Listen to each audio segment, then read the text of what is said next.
Good afternoon or good lunchtime to you. Thank you so much for joining us for our lunchtime webinar today, the history of the Farm to Institution movement at the University of Denver. So this is Wendy Moschetti welcoming you to the webinar. I'm Director of Food Systems at LiveWell, Colorado. And just before I launch into a little bit of an overview about our agenda for the webinar today, and a brief introduction of our presenters. One is just sort of a quick logistical thing. Hopefully those of you who are participating have used Zoom before. Obviously we cannot hear you. You are all muted, but you can chat with us. So if you have comments or questions, please use the chat function.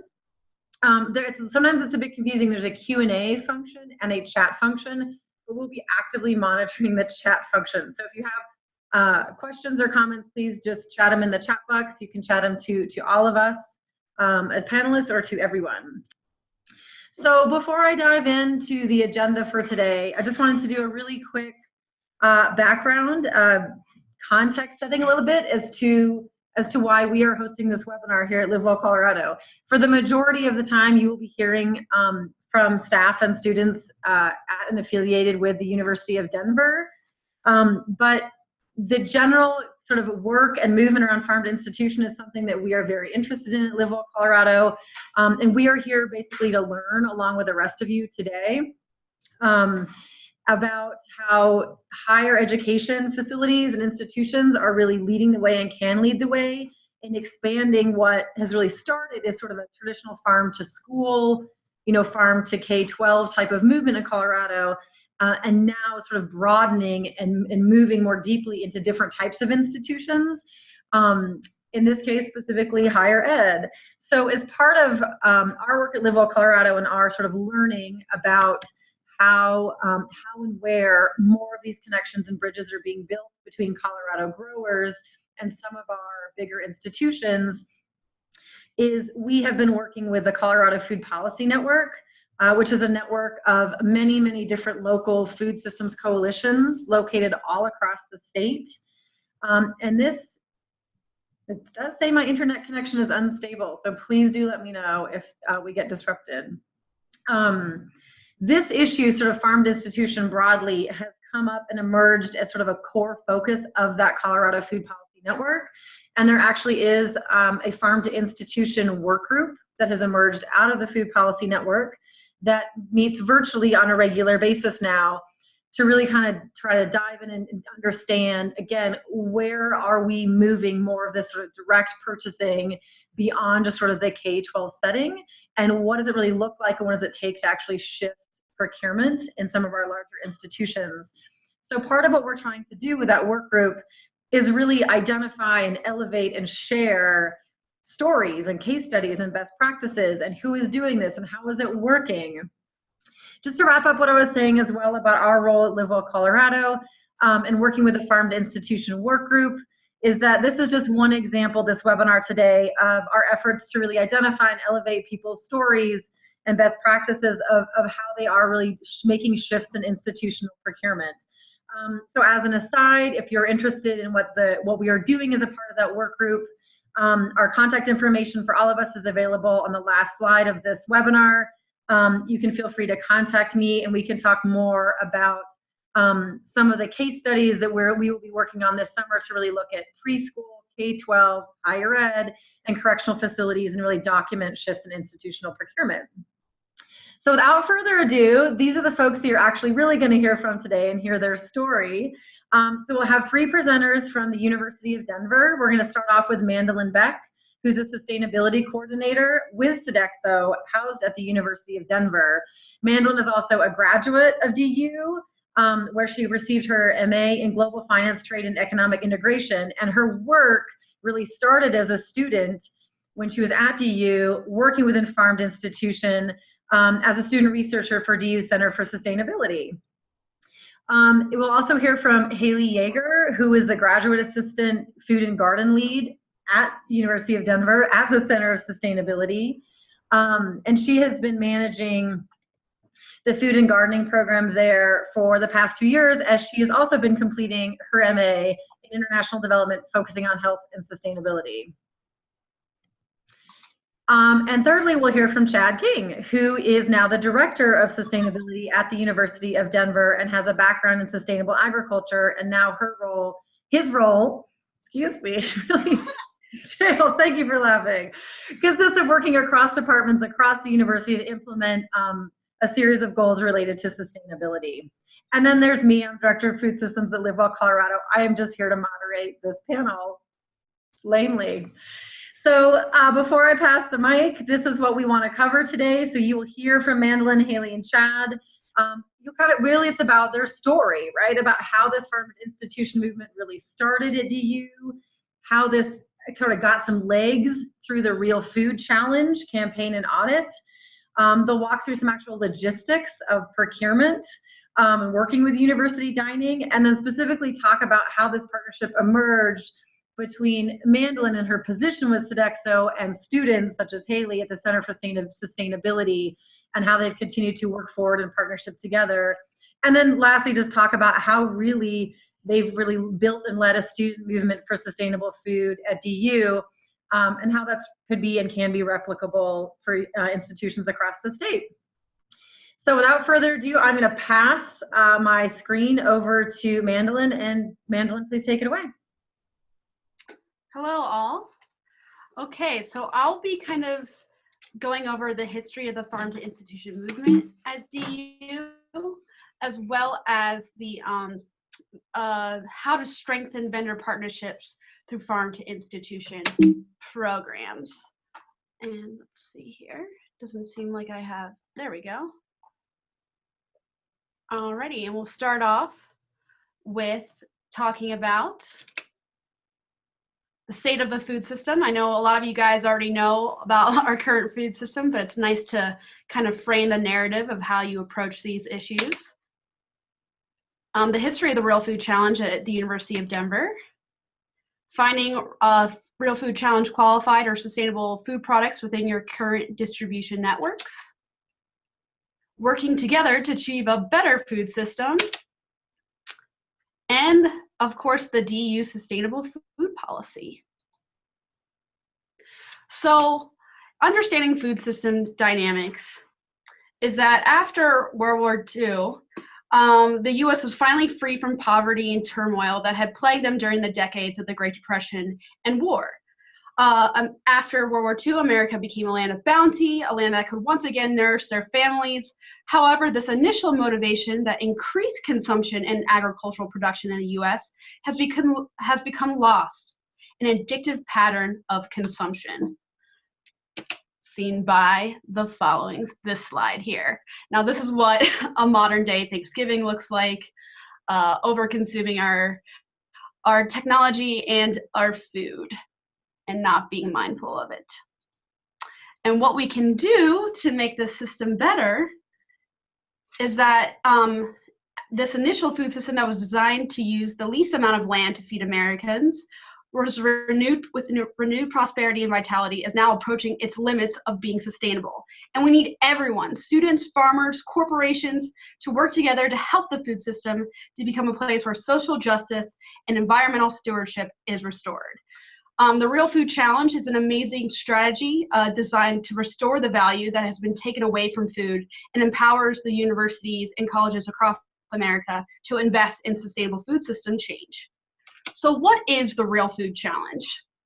So the Real Food Challenge is a nationwide student-led campaign committed to divert $1 billion of existing university food budgets towards local food, humane food, organic, fair trade, and sustainable seafood. And so what that kind of goes into that is that there is a student-led initiative at each campus that kind of spurs the campaign and also the audit of the food operations purchases.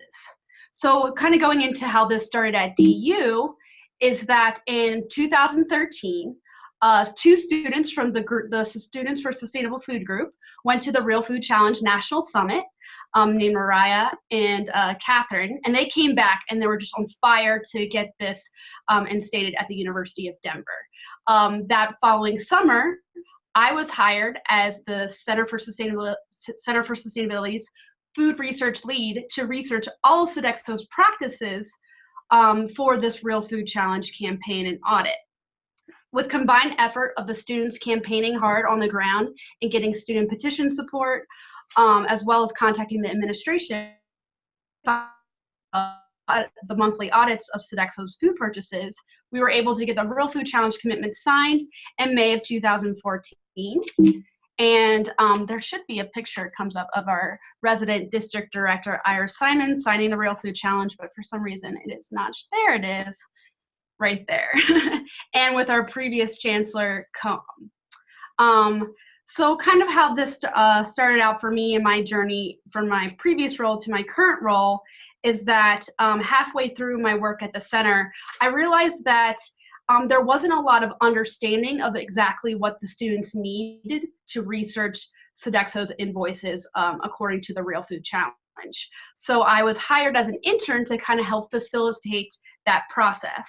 And from being an intern with Sodexo and then also working for the Center for Sustainability, I was hired full-time by Sodexo after I graduated to actually increase our procurement of real food on University of Denver's campus. Okay, so and the first step of this process, once I was hired full-time, was finding Real Food Challenge or sustainable food products approved within my existing supply chain, or the University of Denver's existing supply chain. So one, you need to determine a human resource that can research the products according to the Real Food Challenge or whatever your sustainable food criteria is. So from that, it could be a class, it could be a working group of sorts, or it could be one designated full-time person. It could be multiple different structures to do this process, but you definitely need human work and power to do all this research because it's quite a bit of work. And then you have to identify the real food products that you already have within your supply chain. So this was going back to the audit I did as a student and kind of making a list of our products that already counted, and then realizing where we need to go from there. So what I did is, and with collaboration with my boss and other Sodexo employees, is that we identified heavy hitters of seasonal and regional ingredients. So for us, we increased, our local produce of potatoes and onions. Another good one for Colorado is in the Front Range is beans, and we're currently working on getting beans into our dining hall right now from a local farmer. And then you also kind of want to think about what are some of the main agricultural products in your area. One of those is beef in Colorado, and although there's a lot of very large scale industrial production of beef and a lot of center agricultural products in any region, there's sometimes usually offshoots when there's a huge main product that's being done. So for example, we found a grass-fed, antibiotic-free beef line from Frontier Natural, and we are exclusively using that product in all of our burgers. Okay, so once you identify the sustainable food available in your supply chain, you meet with your distribution sales rep. For Sodexo, that is Cisco, and you give them a kind of a class about what the criteria is of the sustainable food that you're looking for. So in my case, I met with our Cisco sales rep and gave them a tutorial of the Real Food Challenge criteria, and then I asked them to send us a list of all the vendors within their distribution networks that, to their knowledge, would be Real Food Challenge approved. Then I researched the list of 286 vendors and contacted the vendors with a questionnaire that I developed with Chad's help to qualify to see if these products would count towards our Real Food Challenge or sustainable food numbers. This was quite a process. I've worked with Hallie kind of organizing this process a lot with our students when they do the research, and you need Excel sheets to kind of track what stage you are of contacting the vendors and how you've contacted them, because you're going to contact them through email, follow up through multiple phone calls and confirmations. This is a process. This isn't a like one-stop shop. Yes, it counts. There's our food system and our supply chains are very complicated, so it takes quite a bit of work to research each stage. And then you want to keep track of each of the brands' research status in the same Excel spreadsheet or a different one. And as a result of those 286 vendors, there was 8 new brands that I was able to integrate into Sodexo's supply chain that existed within our Cisco's, the distributors, current distribution network. So to kind of another example of working with your existing vendors and supply chain networks is Harvest Moon Bun Company. So that was one of the new products that we brought into the dining halls in the 2015-2016 school year when I became full-time. And we actually worked with them to develop a Colorado CSU-derived wheat for our buns that uses the whole kernel, as you can see this picture over here to the right, not just the white endosperm part that makes white wheat. And it's the whole wheat is ground down to a very fine texture, so it has like a white wheat taste. And this is also used in a lot of K through 12 institutions because it's a healthier product and it's also a local product. So that was a really awesome collaboration that we got to do. And we're currently doing a little bit more with some Polidori and our other vendors that we are working with. Alrighty, and how we got to the DU Sustainable Food Policy, and I'll kind of let Hallie expand upon this, is that although the Real Food Challenge is this awesome goal-setting standard, it leaves out a lot of medium-sized companies that are working really hard to incorporate sustainable and local practices into their operation.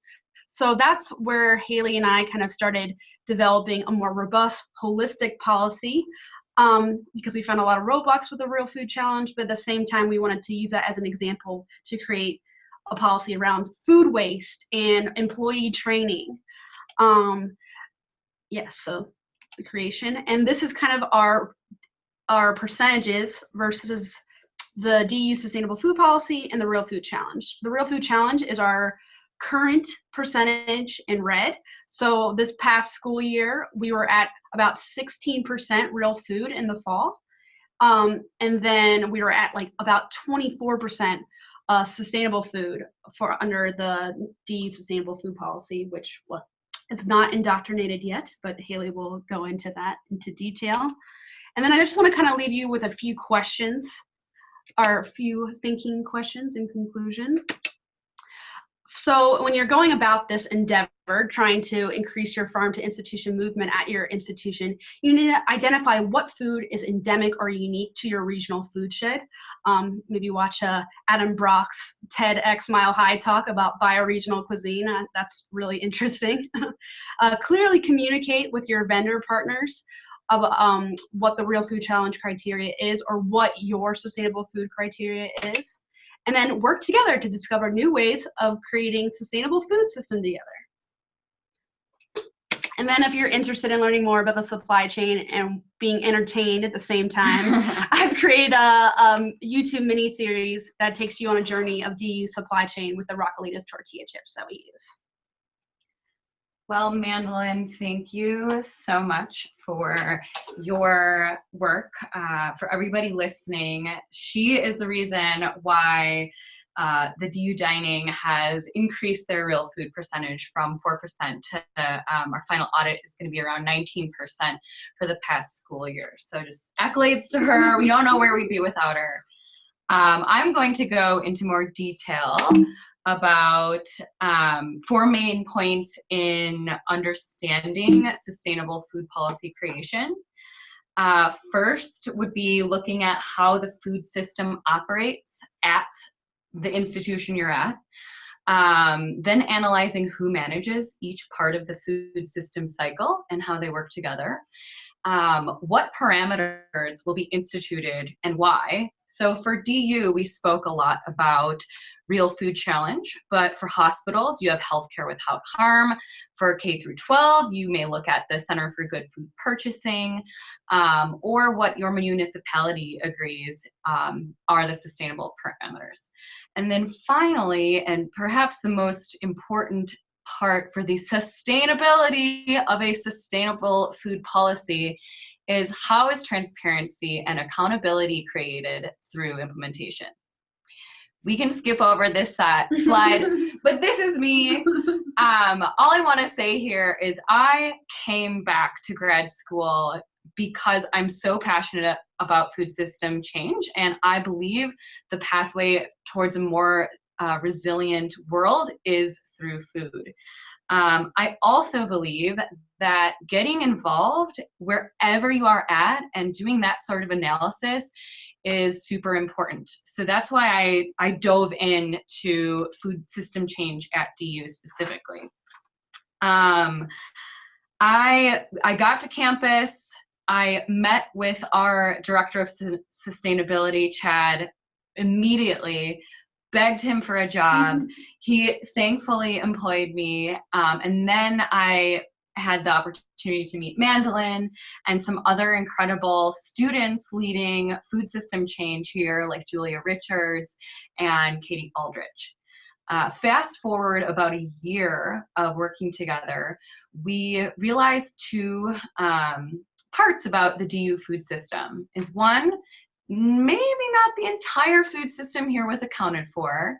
Two, our food service provider, which controlled majority of the food on campus, which is Sodexo, their contract with the university was up for renegotiation.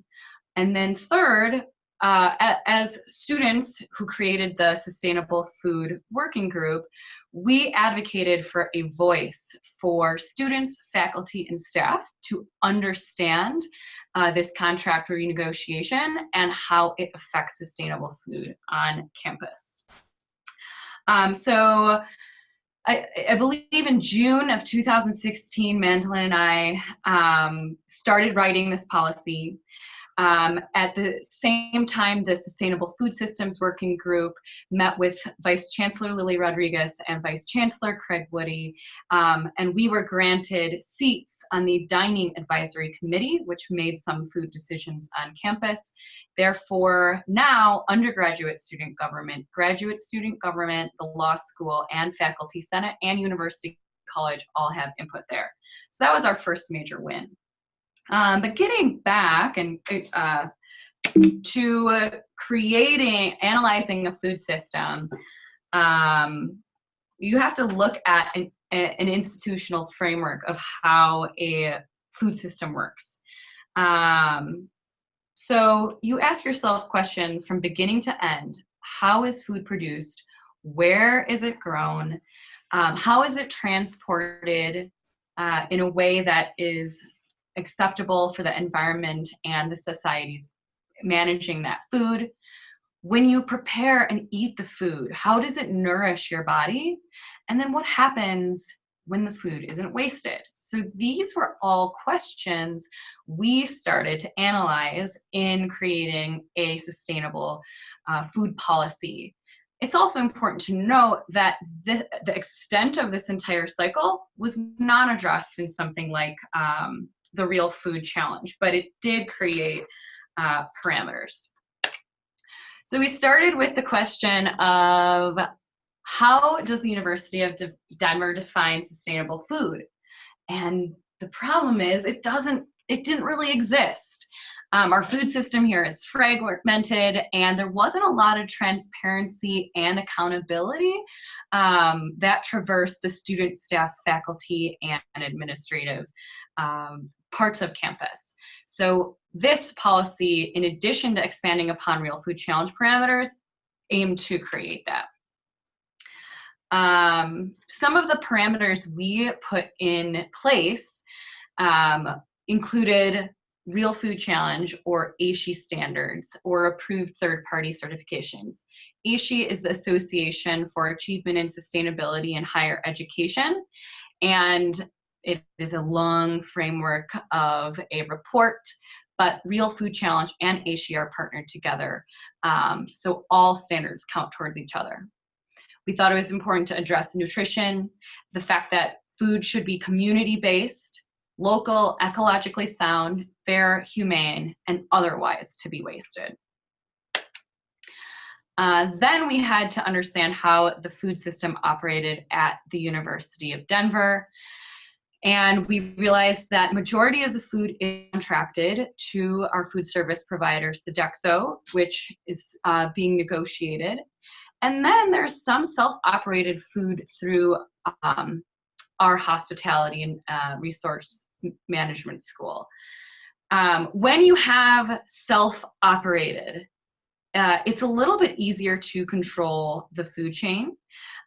Two great things that come out of HRTM is that they only have one food distributor, so it's easier to track. And they have two fully managed student-run cafes on campus that also can procure food directly from local businesses, including the locally roasted coffee and some baked goods.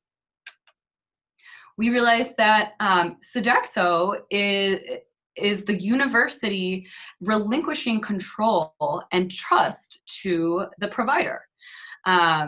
And that's where our student groups can come in and question, like, hey, how is Sodexo doing? And thanks to signing on to student movements like the Real Food Challenge, they are doing great. However, there are some areas such as procuring food directly that is difficult to manage through a contracted food service provider because of their food safety standards and liability. Once again, I mentioned that the Real Food Challenge goal is 20% by 2020. And we're at about 19% as of our audit. That should be wrapped up next week. Unfortunately, what has happened a little bit is what we call as a greenwashing effect. So it's touted now that the university is at 19% real food, but this in fact is only dining services, and it's only one piece of the food system pie. Doesn't it make you hungry? So if we look at Sodexo and what they are contracted to, it is dining services, which is resident dining, which is the 3 dining halls, all the catering on campus, and retail locations, such as even franchises work through Sodexo, like the Einsteins and Subway on campus. And then we also have HRTM. So part of the policy is trying to create accountability for not only DU dining, resident dining services and the Real Food Challenge, but this entire pie. And these are just more ways of who, regardless of the food service contractor, how can the university really ensure that there are sustainable, accountable, transparent actions moving forward with our entire food system? So this just shows that if we adopted a sustainable food policy, we can get to securing 25% sustainable food based on the parameters that we have added on. Then I wanted to go over some of the, is this your slide? Yeah, okay. So in conclusion, it's also important to get all the stakeholders at the table, and this is something that we have been working on through multiple drafts of the sustainable food policy over the past year, but we are happy to report some major successes in working with Sodexo, in working to have student voice on the Dining Advisory Committee, and as of June in the Sustainable Food Policy, the Sustainability Council, it was voted that there will be a food systems working group moving forward to implement, monitor, and evaluate a sustainable food policy over the next 2 years. So we really feel proud of our work, and we are happy to share any more details that can be applied to other institutions. So many thanks to Mandilyn and Hallie. I'm Chad King. I'm just going to go through some of the sort of higher level, broader aspects that we've encountered as we've been looking at institutional food purchasing at the university scale. And this work, as you've seen, is very much motivated by our user, by the students here, as well as faculty and staff who are interested in these efforts. But this is something that's, as we've worked through it, we've found a number of different complications. So I thought I'd just go through a few of the broad scale complications that we address, some of the directions of where we think we can go, and some of the ways that this benefits us as a university beyond just the normal food implications. But with some of the things that we've run into early on is that clearly if we look at local and sustainable food purchasing, it has definite financial implications which can get passed on to our users. And in a time when higher ed costs are rising dramatically, that is something that needs to be delicately balanced. So that's one thing that we look at. We also on campus have a number of stakeholders, and we feel that those stakeholders could even grow depending on how food service changes over the next several years here. So not only do we have faculty, staff, and students, but within our students, we have very different student populations with very different interests. So this fall, we're finally starting to try to grasp what those interests are and look at some more survey data on what are students interested in seeing from the food system, how interested are they in this local and sustainable food system movement. We clearly have issues with food system structures, and that gets into distribution too in Colorado. Especially when you look at seasonality and timing, we are not in class when things are most readily available. And we have most of our instructional time and most of our students on campus during seasons when we don't have fresh and local foods as readily available for some of our products. So that makes things complicating as well. We also, with changing demographics of who is coming to campus, this is one of the reasons we're moving into trying to understand those demographics a little bit better and the stakeholders' interest better, because we have a different crowd that's coming every year. Every 4 years, we have a whole different population, in essence, of our students that are using especially the residential dining services. So those interests can change fairly rapidly, and we want to keep an eye on how that's working to keep aligning those institutional goals and keep modifying our purchasing policy through the structures that we've set up. It's clear that we have volume issues too. We have thousands of students eating on campus daily. So we can't necessarily go to every small farm that's out there, but need to make sure that we have a system that works well of getting the amount of food that we need, especially from our local vendors. As you heard from both Mandilyn and Hallie, some of this work takes a long time of trying to figure out how much food we're buying locally, to sort through all those different, all of our receipts, all of our purchasing. So that's definitely something that comes at a cost as well, depending who's doing the analysis of food purchasing. Distribution I already mentioned, but goal setting is another complicated factor when we look at food systems. We want to look at the whole aspect of food, from the purchasing to waste, as we've seen waste being a bigger and bigger issue.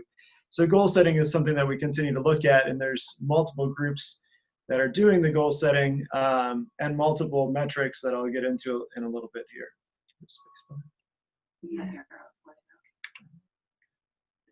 So one way that this really benefits us is that increasingly in higher ed, and I think in other large institutions, food is being used as a marketing and engagement tool.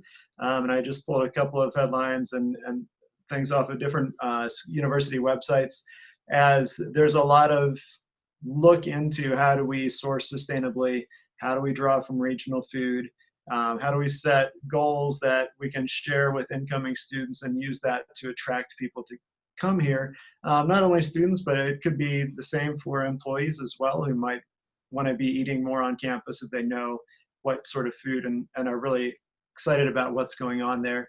And so not only can that get people here, but that can engage students and staff and faculty in their research to get them to stay here and stay motivated and stay interested in the food systems that we're working on. When we look at both our goals and established metrics, we run into some issues there at times. On the left, we've identified some areas where we're setting goals in purchasing, waste, and recovery. And then you look at how we could report this. Hallie already mentioned HU Stars, and you've heard of the Real Food Challenge. There's also, when we get into waste, there's some EPA food recovery challenges. The Food Recovery Network has a verification for food that's getting distributed, food waste being distributed to folks that could use it for food. And then we have several green certifications at the city and regional level. So once we start looking at our goals and looking at the metrics that are there to measure it, sometimes it's extra complicating to try to figure out which measurement we're going to use. And again, that time issue and the cost issue of tracking those metrics. But we continue to use HU Stars, Real Food, as our established metrics for food purchasing, and then we'll look more at what do we use for food waste as we look at the whole food system on campus. And just as to end with just a thought on where we could be going, there's increasingly a movement across institutions of higher education, institutions of such as hospitals and others, to look at what does it really mean to become an anchor institution. And I think that's where the future is for some of this work, is not only looking at how do we source locally and sustainably, but how do we also look at really making an economic impact in the neighborhoods, in the regions where we live, so that we're not only getting good food, but we're supporting local populations, providing work opportunities, allowing people to live, of all walks of life, to live here and work here locally. And you see some great work being done out of Cleveland in this area. There's some work being done with Johns Hopkins University as well, where there's a focus on mostly employee-owned cooperatives or other types of businesses like that, who can provide services to institutions to provide the local and sustainable food and local services of other types, while really making a social impact and benefit in our neighborhoods. So I think that's where we're going as we look down the road, increasing our local and sustainable food purchasing, really meeting the demand from our constituents, from our multiple stakeholders on campus, and moving towards really making a social impact into our communities. So that's all we have, and I think we'll open for questions at this point.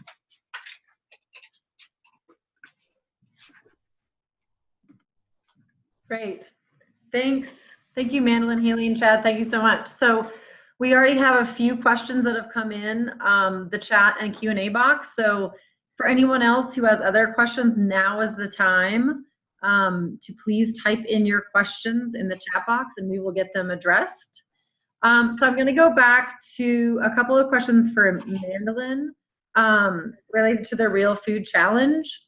And I think you can probably see this question as well, Mandilyn, but the question is about how the Real Food Challenge program has affected costs, and then how have you been able to justify any increases in cost to administration, and how have these new criteria changed food preparation practices, switching to a scratch kitchen? So maybe start with sort of the cost issues and how you justified those, and then whoever can maybe address the piece about food preparation and switching to scratch. Oh, the big question, the money question. So it has increased our costs so far about $100,000 per year in food costs. Sodexo has committed to the university in stating that by signing the Real Food Challenge, they would be willing to pay these costs and pay the cost to achieve a 20% real food number.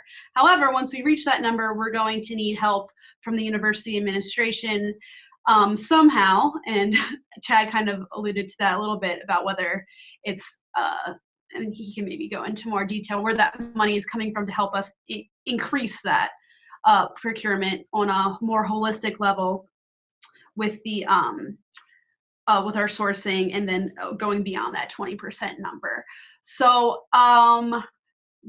so it really hasn't affected DU administration yet, because Sodexo has fronted all those costs. And it is affecting our food prep practices with the scratch cooking techniques. One of the other things that we've done is we sourced tomatoes from Florida, from the Coalition of Immokalee Workers, and we use that tomato to make homemade salsa and marinara sauce. And that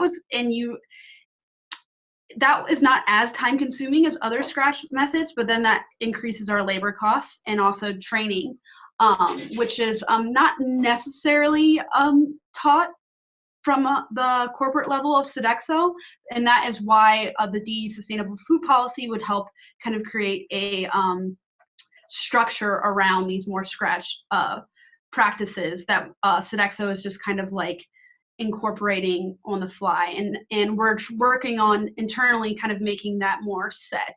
And I'm glad to announce that we are partnering with the Forward Food program that's associated with the Humane Society, and we are giving a 3-day training on how to cook underloved fish species and more plant-based recipes for the dining halls. And we'll be training a lot of our cooks on how to do this, and as well as how to integrate this into our menu cycle on an institutional scale. And that is also something that, Sodexo is fronting the costs for initially. I would just add a couple of things to Mandilyn's comments too. I mean, not only the underloved fish species, but Sodexo has done a great job with getting ugly fruits and vegetables that aren't able to be sold in normal supermarket settings, which again falls into that strange, how do we measure this in our metrics? That's not something that shows up. But we've also seen in other peer locations where institutions will actually group the local and sustainable foods into 1 or 2 dining areas, or do a pay by plate in order to pass the cost on to the people who are the consumers who are actually using the local and sustainable food. So you can actually charge more per plate for that food. We haven't done that yet, but that might be an option that institutions look at to cover the cost, the additional cost for local and sustainable foods. As well as the labor around it, preparing. And when you look at that, that increase in cost, our total food spend is just over $3 million at the university. So for resident dining. So to give some perspective of increase in cost there. I'd also add regarding the cost that it is to understand what your consumers want at the institution. At DU, speaking from my voice as a student, as a grad student, right now DU is not capitalizing on faculty, staff, and graduate student dining options. And those are potentially the populations that may care and be more invested in sustainable food. So if you try to figure out arguments to present to administration and why they should care and how this can balance out the cost, that is helpful.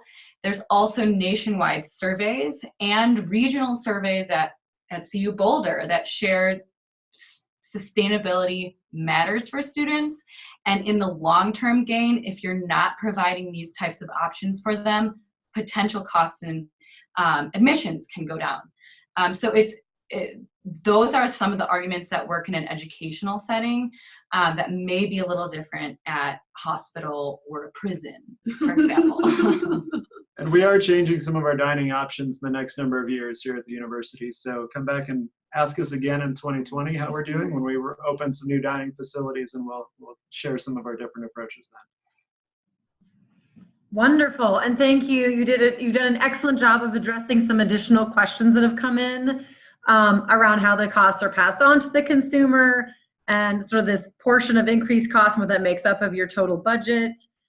You also addressed a question about that you actually, sounds like you do accept and use and process seconds or uglies, which is great. And then a follow-up clarification question is about what percent of the total food budget, inputs only, does 100K represent? Is that something you could clarify, Chad? Well, our total spend, my math brain is not on today. Well, our budget is different than our, is a little bit different than like how much we just spend on food. So like you said, we spend between like 2 to 3 million just on food in the resident dining halls. So 100K is 5% of that food cost. Those are the only numbers that I know. Great. And then Haley, there's a question specifically for you about as a graduate student, why do you think food service is not attracting graduate students? Right now, I would, because of cost. If you walk into one of the dining halls, you have to pay up front $8.25, and if you just want an apple. Or you can fill your plate with massive amounts of food. That is the model as it stands. And then second, just atmosphere. It's majority undergraduates in there. It doesn't facilitate a dining atmosphere that's open to the entire community. So I think those are the two major reasons why grad students don't go there.